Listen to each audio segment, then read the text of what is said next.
বেসরকারি এমপিওভুক্ত শিক্ষকদের বেতন প্রদান এখন ইএফটিতে হচ্ছে এবং বর্তমান মাস থেকে বিল জমাদান করতে হবে অনলাইনে। তো আগস্ট মাসের বিল 23 তারিখের মধ্যে জমাদান করতে হবে এবং কাগজে লেখার দিন শেষ। আজকে আমি দেখাবো কিভাবে আপনি সহজেই বিল জমাদান করবেন। প্রথমে আমরা এমএস সেলে যাব। আমাদের এগুলা মোবাইলে না করে ল্যাপটপ অথবা পিসিতে করলে অনেক ভালো। প্রথমে এমএস সেলে প্রবেশের পরে আমাদের এমপিও ইএফটি যাব। এই যে এখানে এমপিও ইএফটি আছে, এমপিও ইএফটিতে যাব। এমপিও ইএফটিতে প্রবেশের পর আমরা এমপিও ইএফটিতে যাওয়ার পরে সেখানে ইউজার আইডি ও পাসওয়ার্ড দিতে হবে। প্রতিষ্ঠানে এমপিও আন্ডারস্কোয়ার দেওয়ার পরে ইন নাম্বার দিয়ে এবং নির্দিষ্ট পাসওয়ার্ড দিয়ে লগ ইন করতে হবে। লগ ইন করার পরে প্রথমে আমাদের যেতে হবে, এখানে বিল সাবমিট একটা অপশান আছে, বিল সাবমিটে যাব।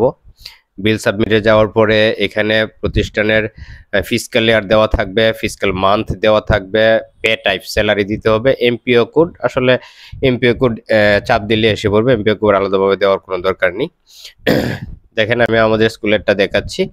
এখানে এমপিও কোড দেওয়ার পরে এখানে আসবে টোটাল ম্যান পাওয়ার, অর্থাৎ উক্ত প্রতিষ্ঠানে কতজন কর্মরত শিক্ষক কর্মচারী আছেন, এবং এখানে দেখাবে সাবমিটেড। যদি সাবমিট হয় তাহলে দেখাবে সাবমিট, সাবমিট না হলে জিরো দেখাবে।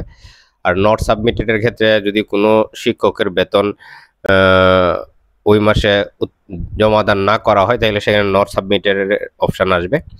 এখন এখানে আসার পরে উক্ত প্রতিষ্ঠানের সকল শিক্ষকদের তালিকা আসবে। তো তালিকা আসলে এখানে যে বিস্তারিতর ঘরে যে আই আইকনটা আছে, এই আই আইকনের ঘরে ক্লিক করলে এখানে দেখবেন ওই নির্দিষ্ট শিক্ষকের বিস্তারিত এখানে আসবেন।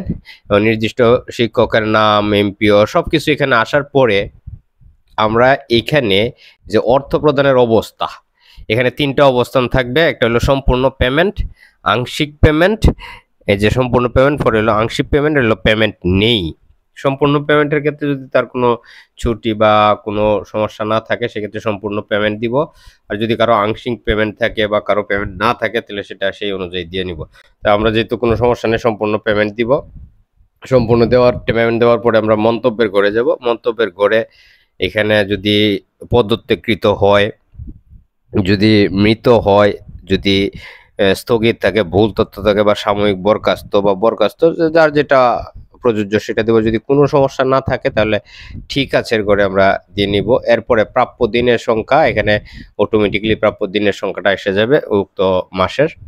এগুলো দেওয়ার পরে আমরা নিচে দেখেন একটা অপশন আছে, একটা হলো বিদ্যমান আর একটা দাবিকৃত। আমরা যখন সম্পূর্ণ পেমেন্ট দিয়ে দিব তখনই আসলে এই যে বিদ্যমানের ঘরে যে দিনের সংখ্যা, বেসিক, তার যে প্রণোদনা, বাড়ি ভাড়া, চিকিৎসা বা বকে যদি কারো থাকে, বা কল্যাণ থেকে কর্তন কতটুকু, অবসর থেকে কর্তন করার পরে আমরা নেট যেটা পরিশোধ পাই, আর অর্থাৎ আমরা যেটা উত্তোলন করতে পারি, এই অংশটা দেওয়া থাকবে। আমি যখন সম্পূর্ণ পেমেন্ট দিব তখন ঠিক আছে দিব, তখন ওই বিদ্যমানের ঘর থেকে দাবিকৃত ঘরে সম্পূর্ণ চলে যাবে। যদি আমার অর্থ প্রদানের অবস্থার ক্ষেত্রে যদি কারো আংশিক থাকে সেই ক্ষেত্রে হয়তো এখানে আংশিকটা তুলে দিতে হবে। আর না যদি সম্পূর্ণ ঠিক আছে থাকে তাহলে এখানে বিদ্যমানের সম্পূর্ণ অংশ এখানে চলে যাবে, অর্থাৎ দিনের সংখ্যা, বেসিক, প্রণোদনা, বাড়ি ভাড়া, চিকিৎসা ভাতা, বকেয়া, কল্যাণ থেকে কর্তন কতটুকু, অবসর থেকে কর্তন কতটুকু, এটা দেওয়ার পরে তার নেট পেবল